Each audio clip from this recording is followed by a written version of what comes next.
Tuhan bersamamu dan bersama rohmu. Inilah Injil suci menurut Yohanes. Dimuliakanlah Tuhan. Di rumah ibadat di Kapernaum, Yesus berkata kepada orang banyak, "Akulah roti hidup. Barang siapa datang kepadaku, ia tidak akan lapar lagi, dan barang siapa percaya kepadaku, ia tidak akan haus lagi. Tetapi aku telah berkata kepadamu, sungguh pun kamu telah melihat aku, kamu tidak percaya. Semua yang diberikan Bapa kepadaku akan datang kepadaku, dan barang siapa datang kepadaku, ia tidak akan kubuang. Sebab aku telah turun dari surga bukan untuk melakukan kehendakku, tetapi untuk melakukan kehendak Dia yang telah mengutus aku. Dan inilah kehendak Dia yang telah mengutus aku, yaitu supaya dari semua yang telah diberikannya kepadaku jangan ada yang hilang, tetapi supaya kubangkitkan pada akhir zaman. Sebab inilah kehendak Bapa-Ku, yaitu supaya setiap orang yang melihat Anak dan percaya kepadanya beroleh hidup yang kekal, dan supaya aku membangkitkannya pada akhir zaman."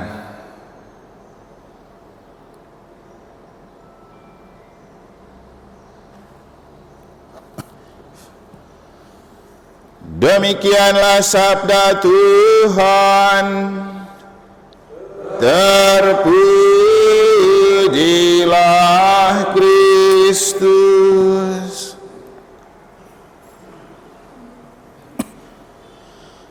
Semua yang diberikan Bapa kepadaku akan datang kepadaku, dan barang siapa datang kepadaku, ia tidak akan kubuang. Bapak, Ibu, saudara-saudari, adik-adik dan anak-anak sekalian yang saya kasih dalam Tuhan, khususnya anak-anak, cucu dan keluarga yang ditinggalkan oleh Ibu Elizabeth. Apa yang telah kita dengar adalah ucapan yang keluar dari mulut sendiri. Siapa yang datang kepadaku tidak akan kubuang.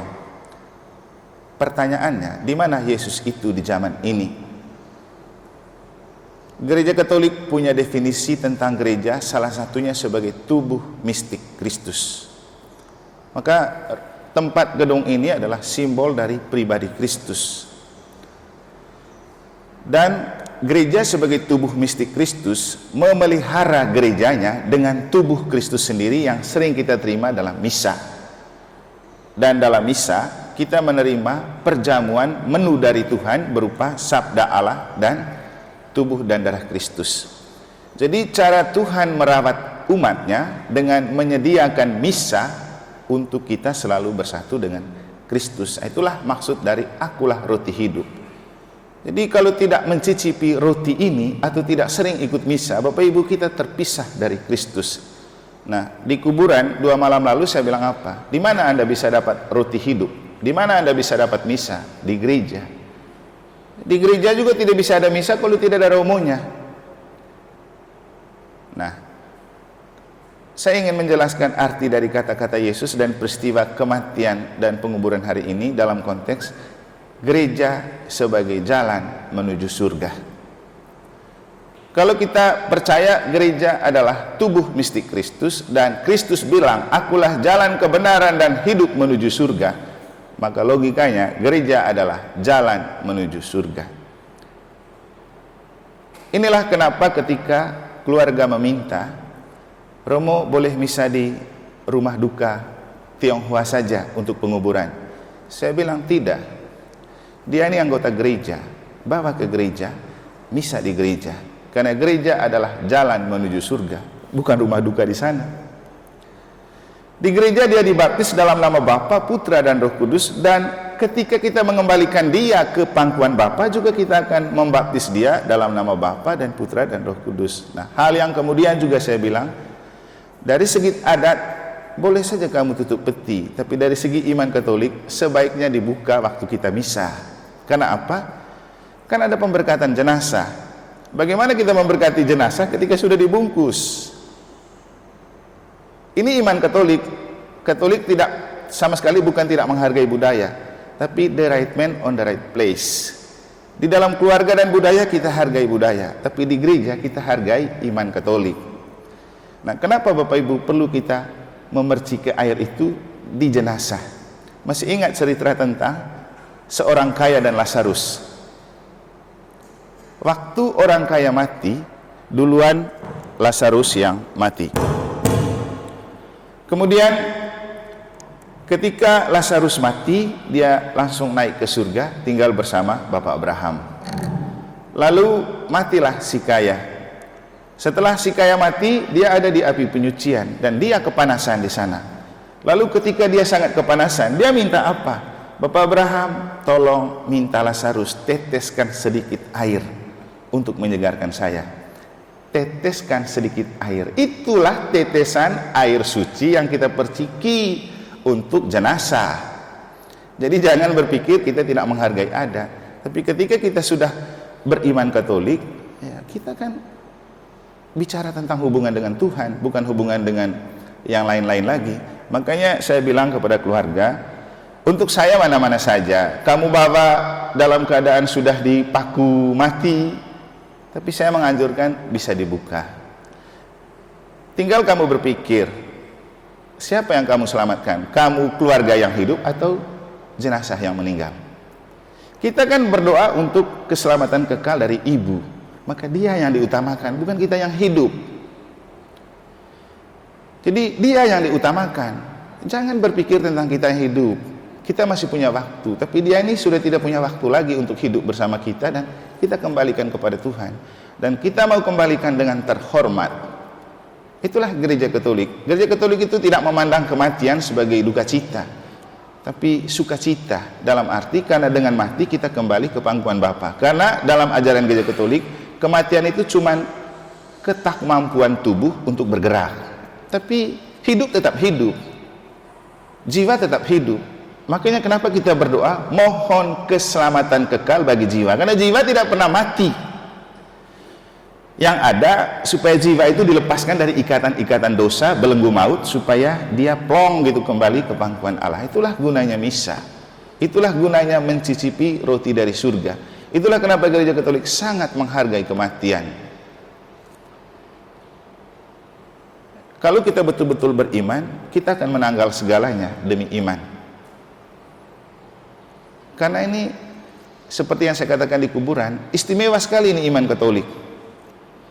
Percaya kepada Yesus, satu-satunya nabi yang berani bicara bahwa aku itu bukan dari dunia, aku dari surga. Aku datang kepada dunia untuk mempersiapkan kamu masuk surga. Dan cara saya merabat dan mempersiapkan kamu masuk surga itu dengan memberikan tubuhku sendiri sebagai makanan santapan jiwa dalam misa, roti hidup.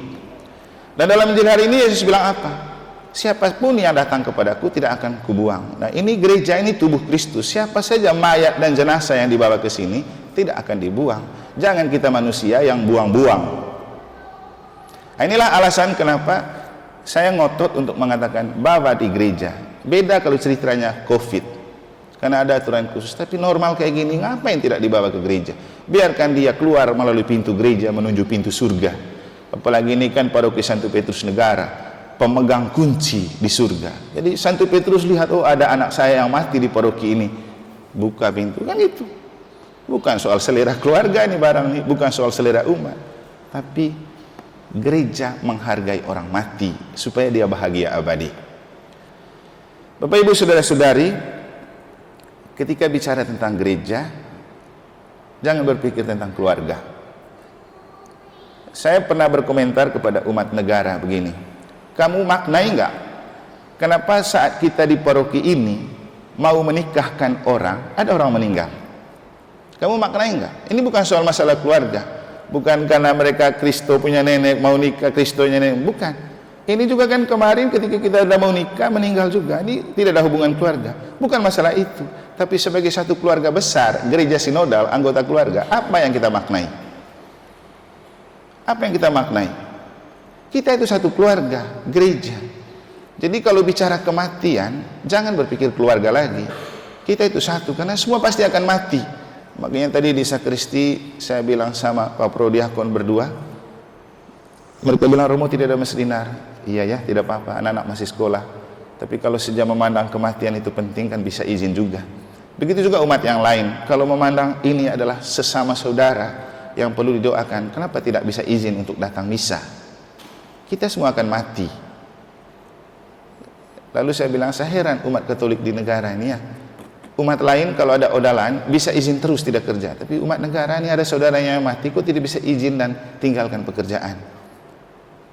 Jadi semua akan mati. Tapi kita sebagai satu keluarga ingin mengembalikan dia ke dalam keluarga abadi. Jadi terima kasih untuk kamu yang sudah hadir ya. Kita semua akan mati, dan siapa yang akan hadir saat kita mati itu perlu kita pikirkan. Tentu juga kita pikirkan bahwa ya, tidak semua punya kepedulian untuk menghargai kematian kita dengan membawa di gereja.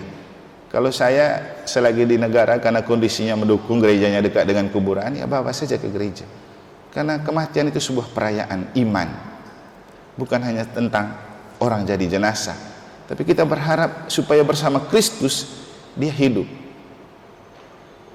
Jadi cerita tentang kematian Stefanus dalam bacaan pertama baik untuk kita maknai, Bapak Ibu. Stefanus mati ada banyak kepentingan. Orang yang mencintai Tuhan ingin menguburkan Stefanus dengan baik, tapi Saulus dan kawan-kawan yang anti Kristus malah sibuk tangkap orang. Jadi di balik kematian itu ada banyak kepentingan. Ada yang murni berdoa untuk orang yang mati, tapi ada yang punya kepentingan lain. Tapi Paulus yang waktu itu punya kepentingan lain, kemudian bertobat. Dia bertobat karena kematian Stefanus. Dan setelah dia bertobat, ini juga kan lingkungan Santo Paulus punya ya. Setelah dia bertobat, di antara banyak kata-kata Santo Paulus dalam hubungan dengan hidup dan mati, saya pikir ini kata-kata yang pantas untuk kita maknai. Jika kita hidup bersama Tuhan. Jika kita mati bersama Tuhan. Sehingga baik dalam hidup atau mati, kita tetap milik Tuhan. Inilah kenapa saya paksa jenazahnya dibawa ke gereja. Biarkan dia mati sebagai orang Katolik, sebagai milik Tuhan, untuk kembali ke pangkuan Bapa bersama Yesus yang adalah jalan, kebenaran, dan hidup. Selamat jalan kembali ke pangkuan Bapa bersama Yesus yang telah bangkit. Untuk Ibu Elizabeth, selamat menikmati perjamuan abadi di surga. Dan kita yang masih hidup, semoga tetap dijaga dan dipelihara. Apalagi kalau kita menjadi orang gereja Katolik. Cintailah Ekaristi, cintailah ruti hidup, supaya kapanpun kita mati tidak membuat kita takut, karena kita sudah hidup bersama Kristus dan akan mati bersama Kristus. Semoga Tuhan memberkati.